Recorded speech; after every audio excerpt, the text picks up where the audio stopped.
الحمد لله رب العالمين وصلى الله وسلم على سيدنا محمد وآله وصحبه أجمعين. ئامادەبوانی بەڕێز ئەمڕۆ 26 یازدەی 2021 بەرامبەر 21 چواری 1443 هیجری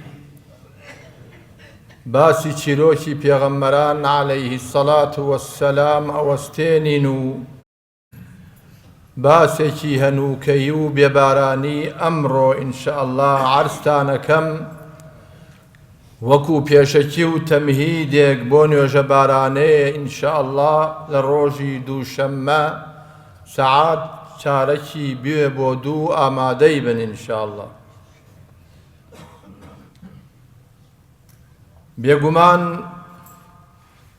ئێمەی موسڵمان و باوەڕدار هەموو شتێ ئەگێڕینەوە بۆ لای خوا و یەکێکیش لە مەرجەکانی ئیمانی ڕاستەقینە ئەوەیە هەموو شتێ لە خواوە ببینین، بوون و نەبوونی، هەژاری و دەوڵەمەندی، دەسەڵات و بێدەسەڵاتی، هەمووی سەرچاوەکەی ئەبێ بڕوامان وابێ لە خواوەیە و بێ ئەمر و فەرمانی خوا هیچ شتێک نابێ.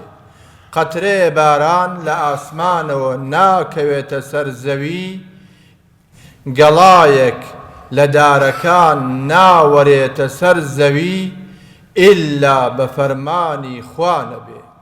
ئەوە مەرجی ئیمانی ئێمەیە. ئایەت و فەرموودەکان سەرجەم یەکدەنگن لەسەر ئەوەی گوناهباری و تاوان سەبەبی بێبارانیە. گوناهباری و تاوانی میلەتەکان هی ڕابردوو، هی ئیستا و هی داهاتوو سەبەب و هۆکاری ڕئیسیە بۆ بێبارانی. ئیتر کەسانێکی بێبڕوا ئەڵێن ئەمە زاهیرە و دیاردەیەکی تەبیعیە و عەلاقەی بەخواوە نییە. ئەوە ئەو قسانە لە بێئیمانیانەوە سەرچاوەی گرتووە و ئەوان ئەیانەوێ ڕەفزی خوا بکەن بە تەعبیری خۆیان وەالعەیاذ بالله. گوێ بگرن لە قورئان چەند ئایەتێکتان بۆ ئەخوێنمەوە کە ئەم حەقیقەتە دەرئەبرێ و گومانی تیا نامێنێ بۆ هیچ کەسێکی موسڵمان و باوەڕدار کە ئەفەرمێ وَلَقَدْ أَخَذْنَا آلَ فِرْعَوْنَ بِالسِّنِينَ وَنَقْصٍ مِّنَ الثَّمَرَاتِ لَعَلَّهُمْ يَذَّكَّرُونَ. واتە ئێمە ئالی فِرْعَوْن و کەسوکار و دەبەری فِرْعَوْن دەوروبەری فِرْعَوْنمان گرت بەچی؟ بە گرانی. سینین لە عەرەبیە یعنی گرانی، بە گرانی و بە نوقسانی لە بەروبوومی باخ و باخاتەکانیانە، بەڵکوم بیر بکەنەوە و بگەڕێنەوە بۆ لای خوا. فإذا جاءتهم الحسنة قالوا لنا هذه وإن تصبهم سيئة يطيروا بموسى ومن معه ألا إنما طائرهم عند الله ولكن أكثرهم لا يعلمون. جا ئەو قەومی فرعەونە وایان لێهاتبوو ئەگەر تووشی چاکە و خۆشی ببوایەن ئەیان و ئەمە چاکی خۆمانە و بۆ ئێمە دابەزیوە، بەڵام ئەگەر تووشی ناڕەحەتی و ئەشکەنجە و بێبارانی و گرانی ببوایەن ئەیان و خەتای موسا و جەماعەتەکەی موسایە کە لەگەڵ ئەون. با ئەگەدار بن ئەو قەومە. نەکبەتی و بەوبەختی ئەوان کە بۆیان هاتووە هەمووی لەلایەنی خواوە بۆیان دێ و موسا دەسی نییە لەو شتانە، بەڵام بەداخەوە ئەوان زۆربەیان ئەوە نازانن. لە ئایەتێکی ترا خوای گەورە ئەفەرمێ وضرب الله مثلا قرية كانت آمنة مطمئنة يأتيها رزقها رغدا من كل مكان فكفرت بأنعم الله فأذاقها الله لباس الخوف والجوع بما كانوا يصنعون. خوای تعالی نمونەی شادەیەکتان بۆێنێتەوە. قەریە لە قورئانە زیاتر بە مەککە ئەوترێت و مەککەی شادێ بووە، نیمچە شار بووە. خوای تعالی نمونەی شادەیەکتان بۆ دێنێتەوە کە زۆر لە خۆشگوزەرانیە بوون. دیارە ئەمە هەر مەبەست مەککە نییە، هەموو شوێنێک کە لا بدەن ئەوەیان بەسەرا دێت. زۆر لە خۆشیە ئەژیان و لە هەموو لایەکەوە ڕزق ئەباری بەسەریانە. ئەو دێیە کافر بوون بە نیعمەتەکانی خوا، شکرانەی خوایان نەکرد، بۆیە خوای تەعالا بەرگی ترس و برسێتی کرد بە بەریانە. خوا دەقاودەق لەگەڵ ئێمەی نییە، بەرگی ترس و برسێتی کرد بە بەریانە بەهۆی کردەوەی دەستی خۆیانەوە.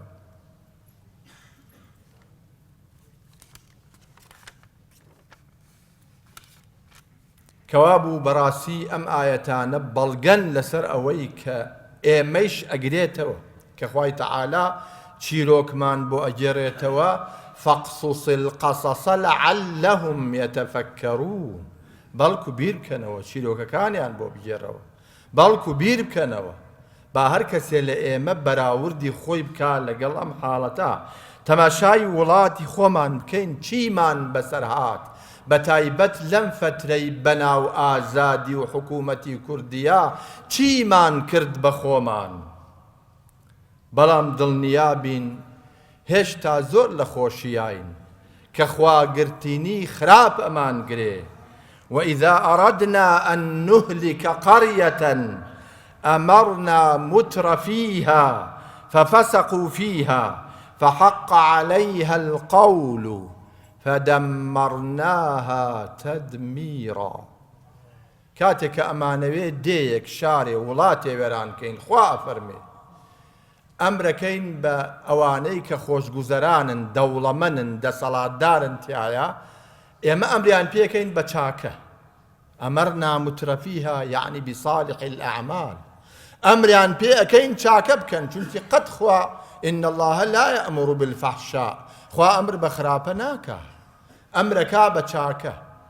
بێگومان ئەوانیش دەسەڵاتدارن و کاروبار لە دەستی ئەوانایە، خەڵکەکە دەسەڵاتی نییە، بەڵێ خەڵکەکەیش باریان بۆ بارەکەن، بەڵام کاروبار لە دەستی ئەوانایە.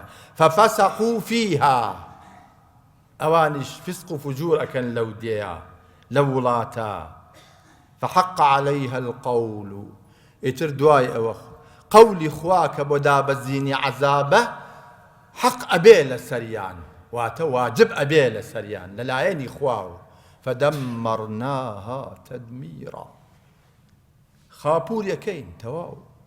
ئەگەر ئەم دنیا بە یەکجار خاپور بێ، خوا لە خوایەتی خۆی ناکەوێ، بە دەلیلی ئەوەی ڕۆژی قیامەت بە بەرچاوی خواوە دنیا خاپورە بێ، خوایش لە خوایەتی خۆی ناکەوێ. جاوەکو عەرزم کردن گرتنی خوا سەختە، سەختە لە دوا هەرچەند هەڵبەزیتەوە. خۆ تەشبیه کە بە کەڵەشێرێک وها لە بەردەستە، بڕیارت داوە سەری بڕی بۆ مناڵەکان و یا بۆ میوانەکە، هەرچەند هەڵە بەزێتەوە فەقیرە، تەشبیه نەبێ ولله المەثل الأعلى، هەرچەند خۆی ڕائەپسکێنێت تون ئەیگوشی تا چەقۆکە ئەهێنی بە ملیاوازی لێ نایە.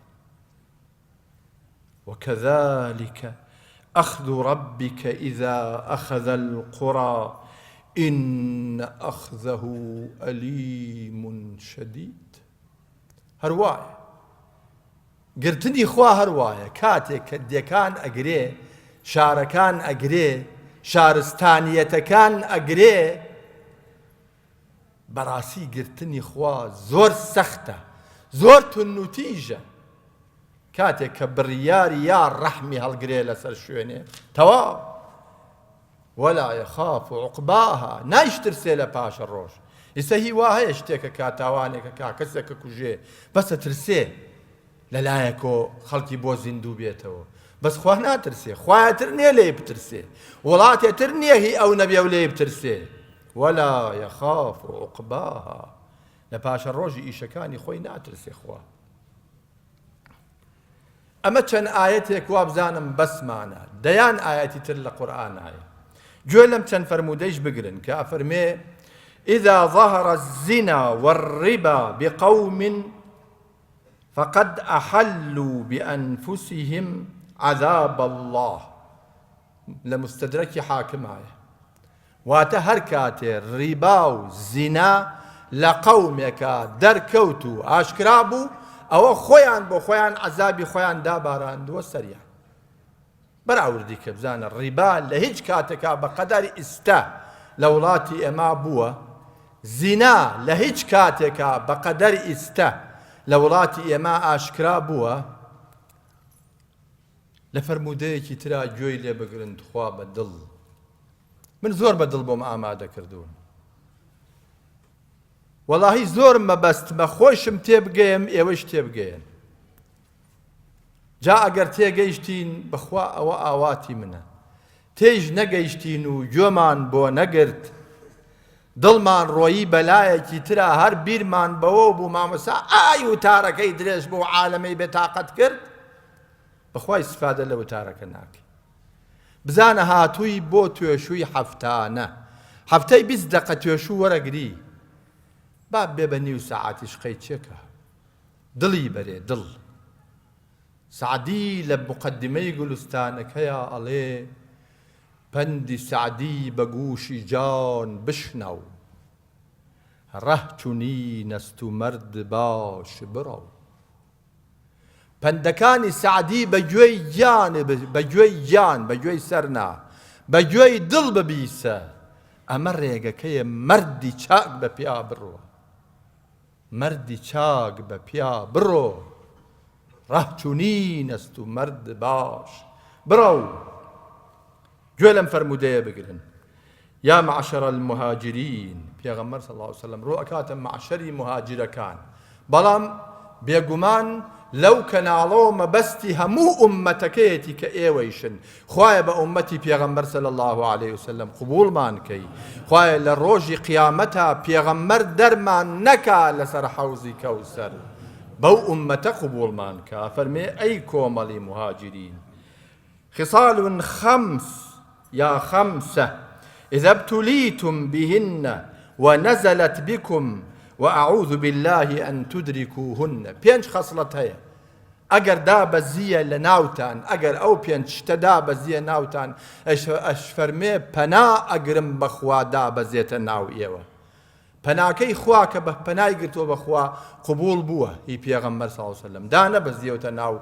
ئەنسار و مهاجرین بەس تەماشایکەن هەر پێنجی لە ناو ئێمایە باوەڕکە هەر پێنجی ئیسە بۆ تانەژمەرم لە ناو ئێمایە یەکەمیانە فەرمێ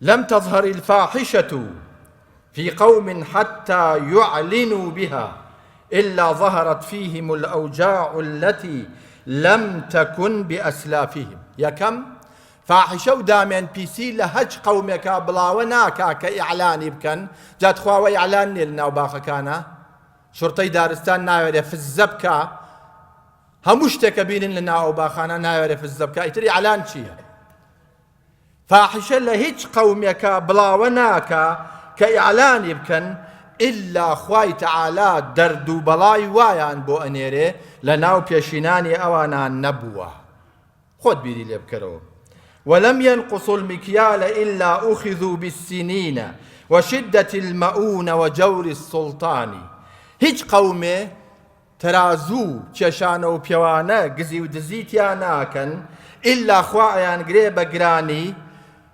ببارقراني جيان بأرك قرسي جيان بالظلم سلطان دا صلاة داركان سيم ولم يمنعوا زكاة أموالهم إلا منعوا القطر من السماء ولولا البهائم لم يمطروا هيج قوم منع زكاة مالكان الناكن دز زكاة ناقرنوا إلا خوا بارانيان لأقريت ولا آسمان ئەگەر لەبەر ئاژەڵەکان نەبوایە ئەو تۆزەیشیان بۆ نەئەباری دڵنیا بن چەند ساڵە خوا لەبەر ئاژەڵ بارانی بۆ ئێمە بارانووە وەلەم ينقضوا چوارەم ولم ينقضوا عهد الله ورسوله إلا سلط الله عليهم عدوا من غيرهم فيأخذ بعض ما في أيديهم. هر قومك عهد و پەیمانی خوایان شکان، عهد و پەیمانی پێغەممەریان شکان، ئیلا خوا دوژمنێکی دەرەکی زاڵەکە بەسەریانە زۆر لە ماڵ و سامانەکانیان ئەبا. ئەزانن نیسە ماڵ و سامانی ئێمە، نەوتی ئێمە، غازی ئێمە، واریاتی ئێمە، گەنجینەکانی سەرزەوی و ژێرزەوی ئێمە هەمووی بۆ غەیری ئێمەیەوە ئەڕوا و خۆمان لێی مەحرومین. 3 ساڵە بەرمیلێ نەوت بە ئێمە نەدراوە. وما لم تحكم أئمتهم بكتاب الله إلا جعل الله بأسهم بينهم. هر ملته و پێنجەم خاڵە کە ئیمام و پێشەواکانیان فەرمانیان بە حکمی خوا نەکرد، قانونی حامورابی و وەضعی و دەسی قانونی دەسییان هێنا لە ناو خۆیانە ئیشیان پێکرد، وازیان لە کتابی خوا هێنا، ئیلا خوای تەعالا شەڕ و ئاژاوە و ناکۆکی و ناڕەحەتی ئەخاتە بەینی خۆیانەوە. جا تو خوا لە ئێوە ئەپرسم چوونە ماڵە بیری لێ بکەنەوە باش بزانە ئەو 5 خاڵە هەر 5یان لە ناو ئێمان نییە. براکانم، هێشتا دەرگای تەوبە وازە. من نامەوێت زۆر درێژە بەمە باسەکە، بەس بە ئەسڵی مەوزوعەکەم دەرگای تەوبەیە، دەرگای تەوبە وازە. ئێمەش بەتەمای نوێژە بارانیە بکەین ئینشاءڵڵا. ڕۆژی دووشەممە سەعات 4 بۆ 2 لێرە بن، ئافرەتانی شەرەتوانن بەردەوام بن. بەڵام نوێژە بارانێ ئەبێ ئەم خاڵانە لە پێشیەوە بێ. یەکەم بەدڵ تەوبە بکەن بەینی خۆتان و خوا، مەڵێ من هیچ نیم، تۆ هیچی، تۆ زۆری، تۆ کە لێنێکی گەورە پڕەکەیتەوە. بەدڵ تەوبە بکەن، استغفار بکەن. استغفروا ربكم إنه كان غفارا. داوای لێبوردن لە خواتان بکەن، لە پەروەردگارتان بکەن، خوا زۆر لێبوردەیە. يرسل السماء عليكم مدرارا. ئەگەر وا بکەن بارانی چڕوپڕ بەسەرتانە ئەبارێنی. ئەوە لە قسەکەی نوحا بۆم باس کردن. ئەمە خاڵی یەکەم. سەدەقە زۆر بکەن بە دەوروبەرتان، بە هەژار، بە فەقیر، تەوبە، سەدەقە، ئیستیغفار. هەر ئیسە دەرچووی لەو سنوقەی مزگەوتەوە دەست پێ بکەین ئینشاءڵڵا. لە دەوروبەر تا زۆر سەدەقە بکە. ئەوانەی حەیواندارن، ئاژاڵدارن، خوێن بۆ خوا برژێ، لله و فیله، خوێنی چەند حەیوانێ برژێنن، دابەشی کەن بەسەر فەقیران، مەیکەن بە سەیران، بە سەیران و گەشت و گوزار. ئەوە خێر نییە. ئەڵێ وەڵا کۆمەڵێکم داوەت کردو ئەی بەم لەو دەشتە مەولوم کردو بۆی سەرە بڕم. بابە ئەوە کەی خێرە؟ ئەوە لە ساعت 10 خێر نییە، لە ساعت 9 بۆ دنیایە. بێ بە کەسانێک کە هیچ ئەمەلی پێیان نییە، دعوەت ناکەن، دعوەت نەکردوون، بۆ خوا بیبەخشە. ئەوە خێرە.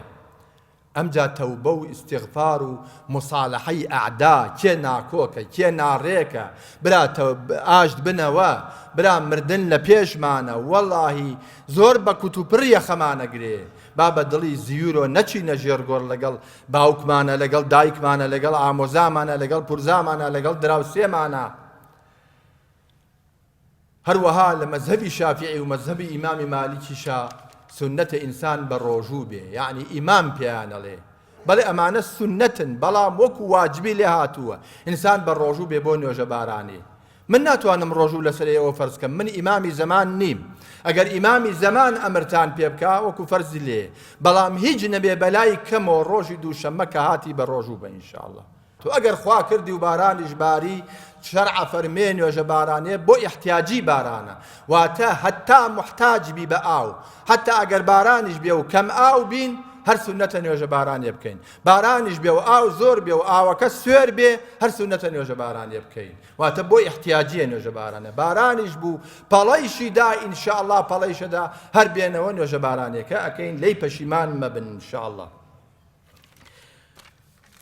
لەبەرەوە چەندە تەوبە و ئیستیغفار و مصالحە و ناوبژی یەکتری بکەن لەم چەند ڕۆژە ئینشاءڵڵا، وەکو حوسنی نیەت، بەڵکو خوای تەعالا بەزەیی بە حاڵمانە بێتەوە. کۆتایی وتارەکەیەنم بە شێعری شێخێکی نورین، جەنابی مامۆستا شێخ نەجمەددینی سابری ڕەحمەتی خوای لێبێ، کە ساڵی 1948 یا چلەکانە، ئەکید نەگەیوێتە 50، وفاتی کردووە لە شۆڕی جەی كركوك لقبی شعری سابریە بۆیە ئەڵێم وەفاتەکەیتان پێ ئەڵێم با بزانن ئەو پیاوە لەو کاتا چی فەرمووە بۆ ئەم میلەتە کا فەرمێ